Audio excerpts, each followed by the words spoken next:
Late July with the sun up high, the cicadas sing as the weeks drop by. I read all day in a hammock sway, time like molasses and melts away. Need to beat the sleepy sweet heat, my friends call it, all like to meet it. So you see, in 90 degrees, it's a dinner under the... Okay, and then this is the top tucked in. I will say that I have mostly, with these shorts from Abercrombie, been putting them on full display. I've been tucking shirts in with them because I just think that they are super cute shorts, but I can't decide whether or not you need to see more of the top in this particular outfit or if it looks okay tucked in. I can't decide because, you know, I love the pleats, I love everything about these shorts, but I can't decide with this particular outfit which way is better. I have to figure it out. We'll figure it out. Also, real quick, I thought I'd try if I can get it to, like, I feel like it's not like doing super good focusing, but these are my neighbor Totoro earrings. Late July with the sun up high, the cicadas sing as the weeks drop by. I read all day in a hammock sway, time like molasses and melts away. Need to beat the sleepy sweet heat, my friends call it, all like to meet it. So you see, in 90 degrees, it's a dinner under the olive trees. The brittle clink, the deep red drink, the cocktail chatter in silver. I just got in the car and remembered that I desperately need gas, so we're gonna have to go do that incredibly boring task before I head out. Chance one night to dance away under the bright moonlight. Take it lost in the magic of your eyes. Oh, but it's Okay, so the incredibly boring task is done. A while ago, I'm trying to remember which video, surprisingly it wasn't one of my teacher, you know, pre-planning week vlogs. It was, I'm trying to remember, maybe just when I was sharing like the planner I was going to use for being a teacher, which I'm still trying to decide what I'm going to do for that next year. There will definitely be a video going over, like, I'm trying to decide whether I want to do digital next year. I've been looking at obviously the Erin Condren teacher planners as well as the plum paper ones that you can customize. So I'm trying to decide, but the problem is that once I customized the plum paper one fully, it was like $70. I found a coupon code online, but it was still going to be, with shipping and tax and everything, close to $70. So I'm like not 100% sure whether I want to go plum paper or not, but it's very tempting because of the customizable options, I have to say. So I'm trying to decide what to do about that. I might compare, because I know the teacher lesson planner with Erin Condren I'm looking at is the softbound planner one, so I'm trying to decide.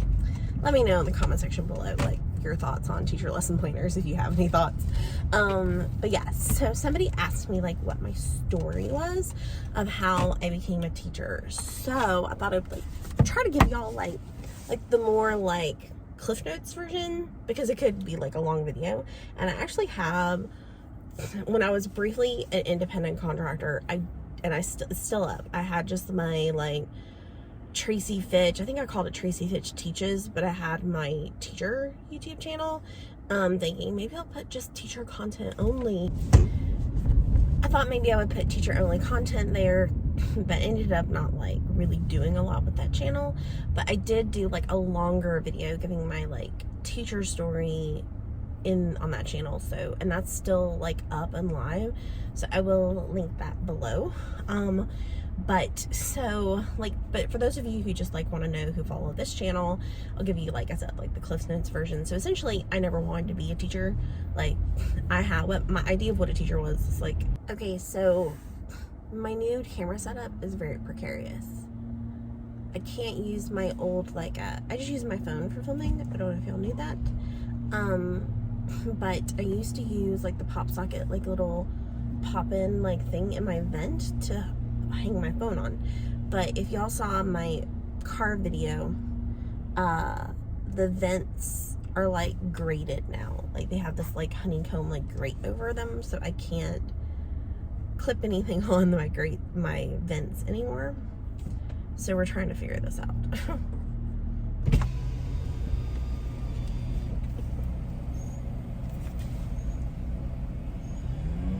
Hi, welcome to Starbucks. My name is Kristen. How may I help you today? Yes, can I get a venti iced decaf, a skinny vanilla latte, and add sweet cream cold foam? You said add vanilla sweet cream cold foam? Yeah. Okay, would you like anything else? Also a sausage and cheddar breakfast sandwich, Of course. and that's all.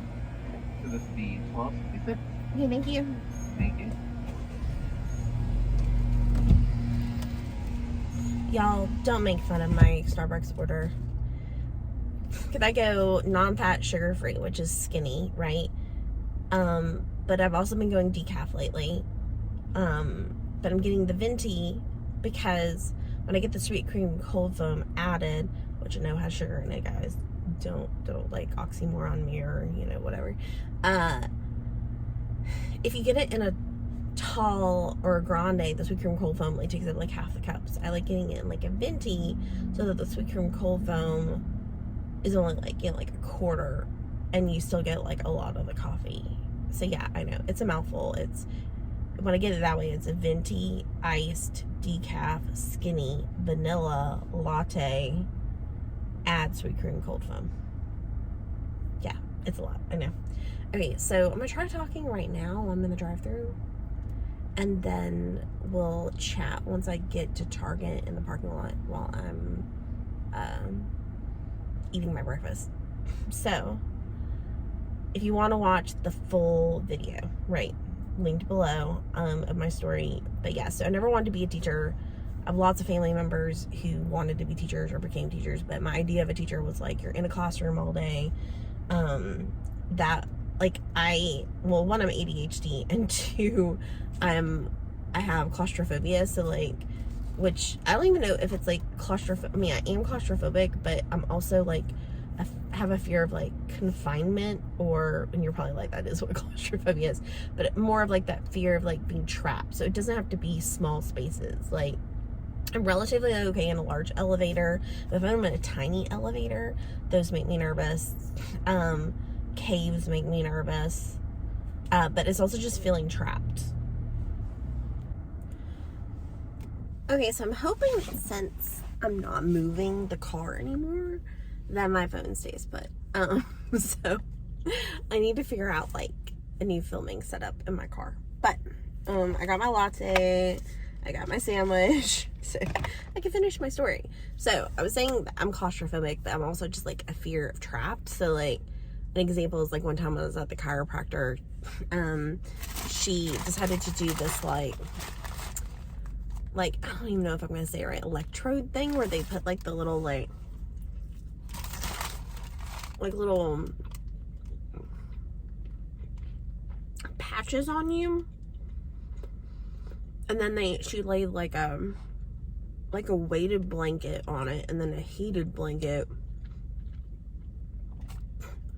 I was on that thing for like maybe 5 minutes tops, and my anxiety was like through the roof. I was like freaking out. I was like, get me out of this thing. I was like calling her. I was like, please get me out of this. It was so stressful.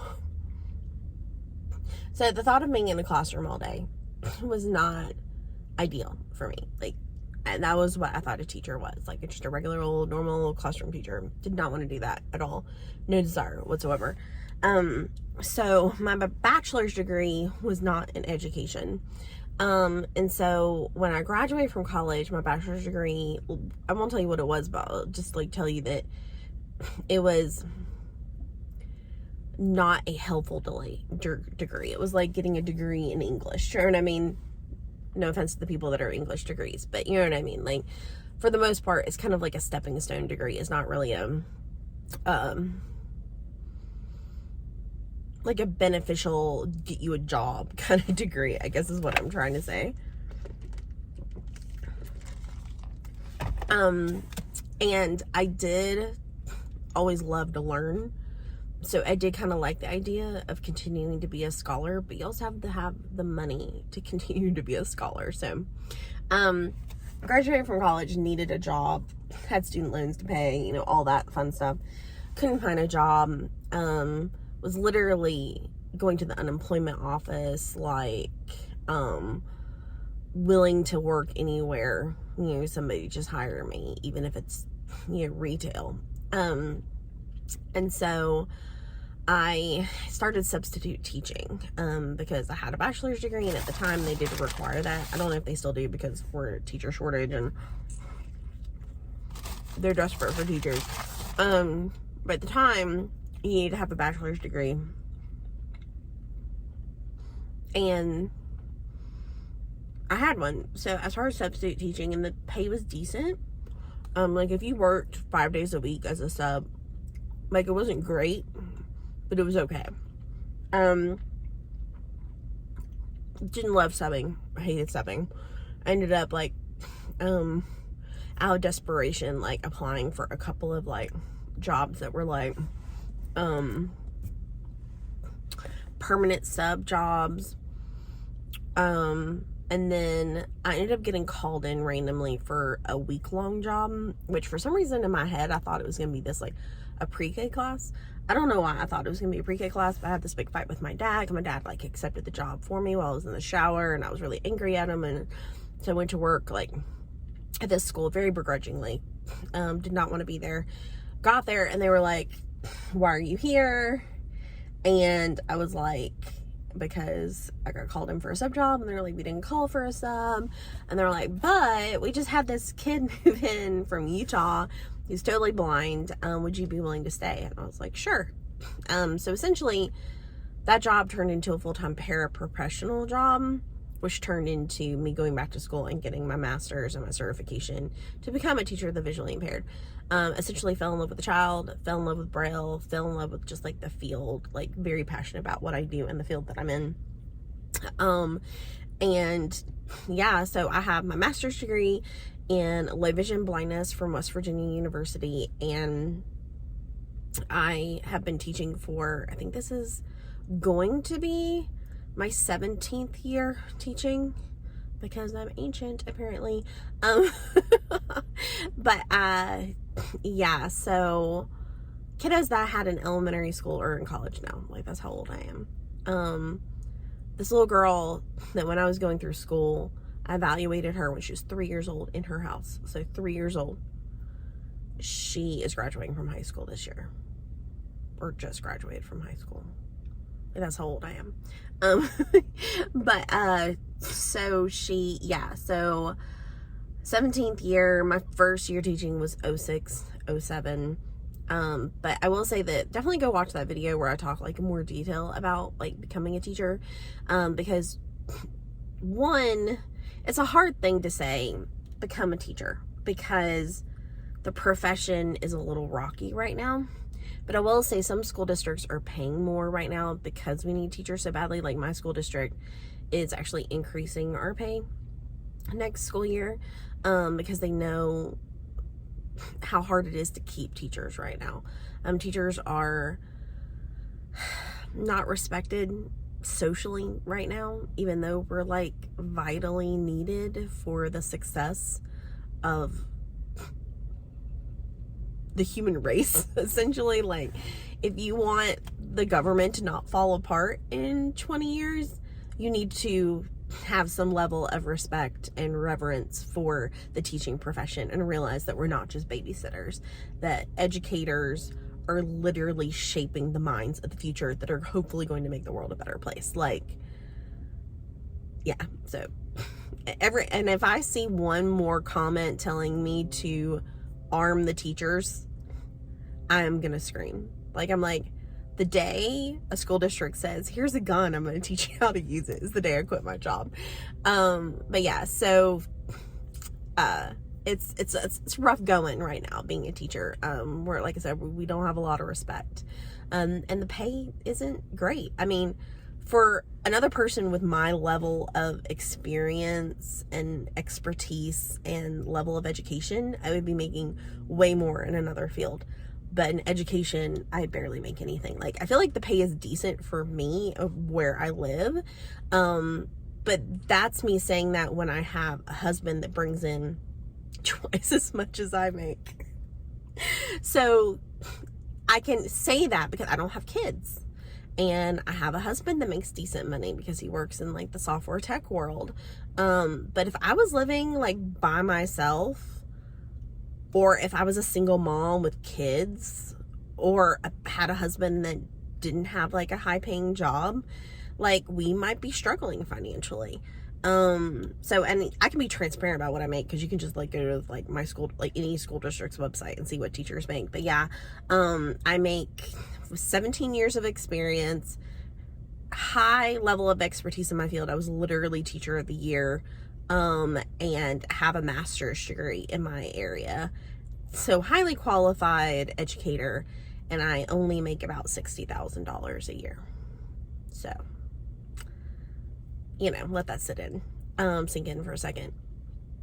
But I also know that a lot of people would kill to make $60,000 a year. So it's like, you know, it's it's all relative, I guess. It's all subjective, how you look at it.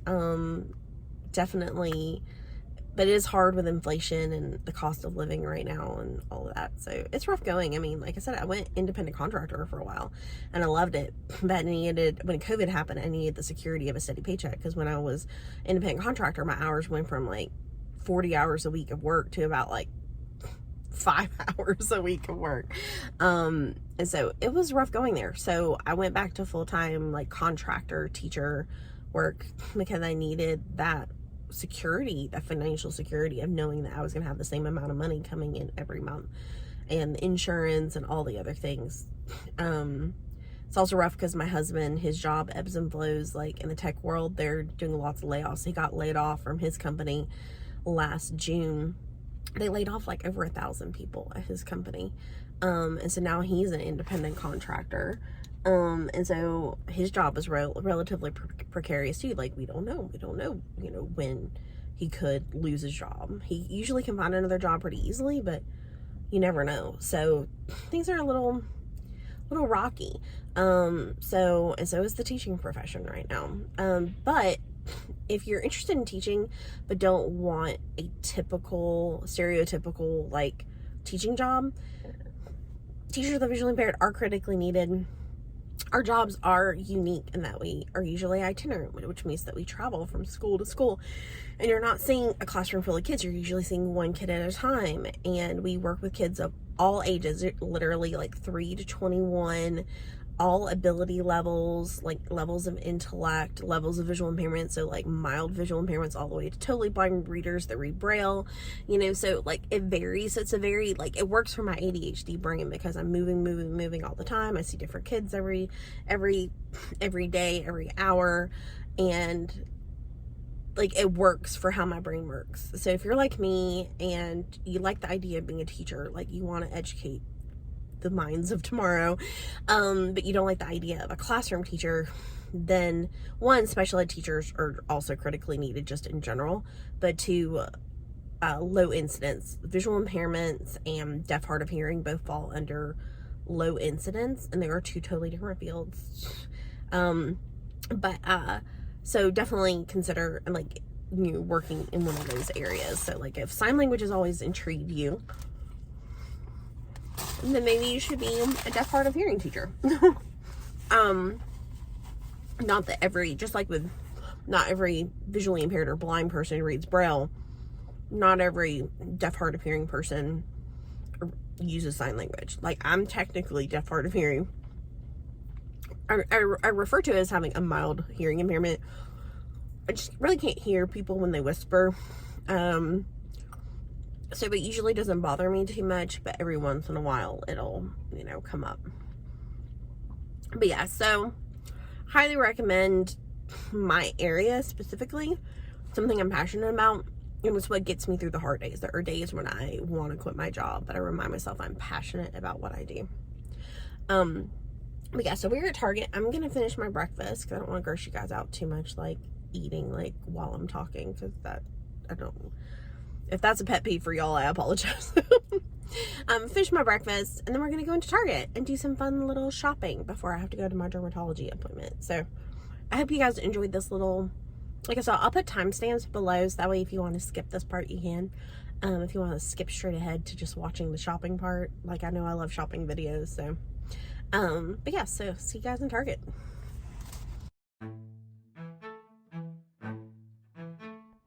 Late July with the sun up high, the cicadas sing as the weeks drop by. I read all day in a hammock sway, time like molasses and melts away. Need to beat the sleepy sweet heat, my friends call it all like to meet it. So you see, in 90 degrees, it's a dinner under the olive trees. The brittle clink, the deep red drink, the cocktail chatter in silver ink. A single glance, summer romance, an evening entirely up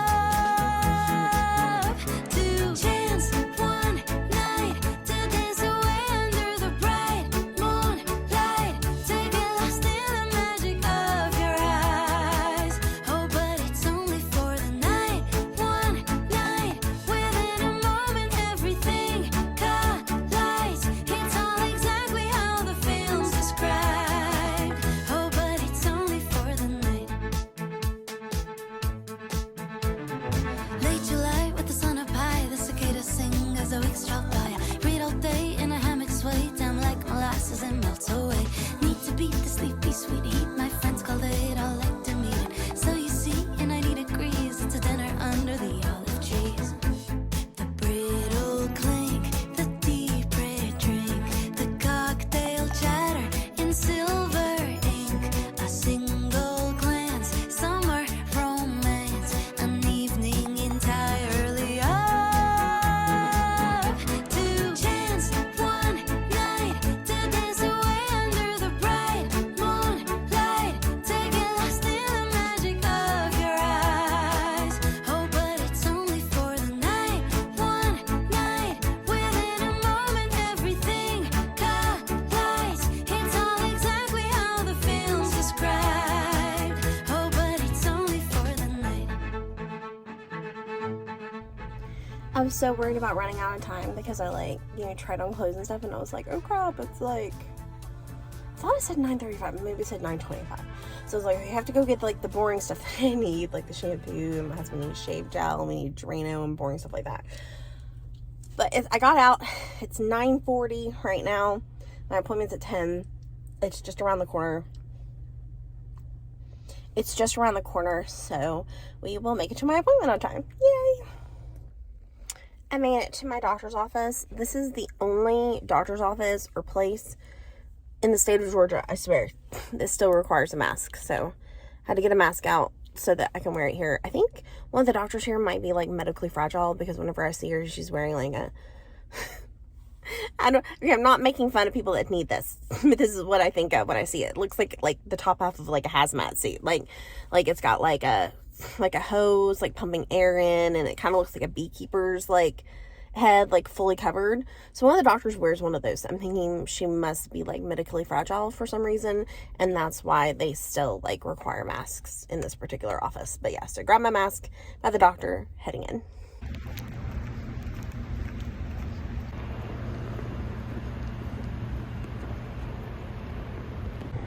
Okay, so I'm done. I had my full body check for the year, and I am thankfully skin cancer free. So yay, all is well with the world.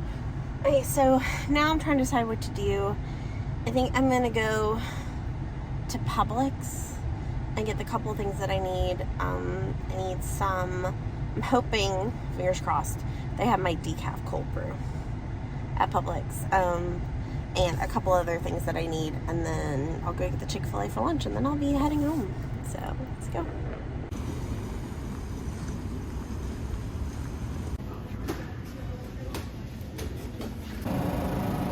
Jackpot.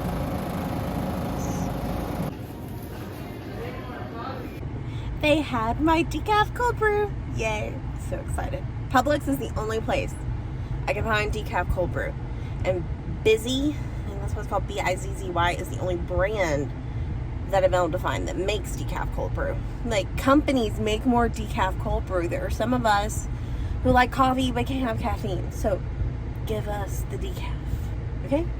I'm addicted to iced coffee now, and I need decaf, and I want to make it at home. So just make me decaf. my alternate method has been that I just make like a decaf like cup in my Keurig and then put it in the refrigerator the night before, or like put it in the freezer while I'm like showering and then make it when I get out of the shower. That's kind of a headache, and I prefer just to have pre-made decaf cold brew. Okay, I'll get off that little soapbox for a second. So we're done at Publix, heading to Chick-fil-A. It actually feels like it's gotten hot. Like, I didn't think I'd be able to swim yesterday or today, but I'm kind of warming up, so maybe we'll go to the pool later. We'll see. Hey guys, Editing Tracy again, popping in to do an outro for this video, which I did not film. This was, I think, just like a week long's worth of footage that originally I was going to put into like a whole like week of my life, but it would have been like an hour-and-a-half long video, so I decided to split them up into smaller videos, so you might see Editing Tracy popping in for other outros as well. So I hope you guys enjoyed this little like just day in my life mini shopping vlog and teacher story video. That's just like a little chat with me, so I hope you guys enjoyed it. If you love day in my life, if you love shop with me's, and if you love teacher life videos as well, I do a few of those as well, and we are getting to only have like a week left of summer break, the beginning of the school year, so I'll definitely have some teacher life, you know, pre-planning vlogs as well thrown in at the beginning of the school year. So if you're interested in any of those things, definitely hit the subscribe button so that you know when those videos are coming. And if you like this particular chatty video, then definitely hit that like button as well, guys. Okay guys, I can't wait to see you in my next video. Bye. It seems